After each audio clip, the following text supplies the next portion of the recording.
জীবনে কোনো একটা মানুষ, কিছু মানুষ এসেছে এবং আপনি বুঝতে পারছেন না যে এই মানুষটা আপনার জন্য আসলে কতটা ভালো এবং কতটা প্রয়োজন। একটা সিম্পল ট্রিক আছে, আপনি তার সাথে এটা করতে পারেন। আপনি সে যখন কোনো কিছু চাইবে বা কোনো কিছু আপনাকে বলবে করতে, আপনি সেটাকে না বলুন। তখনই আপনি দেখবেন যে সে কিভাবে রিঅ্যাক্ট করে। সে আপনার নাটাকে রেসপেক্ট করবে? নাকি আপনার উপরে তার জিনিসটা চাপিয়ে দিবে?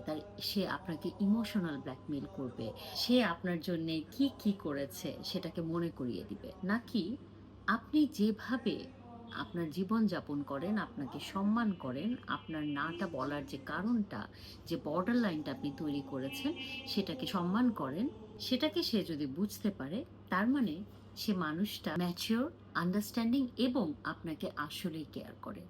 আর যদি সে না কেয়ার করে, তাহলে বাকিটা কি করবেন সেটা আপনি বুঝে নিন এবং ডিসিশন নিন।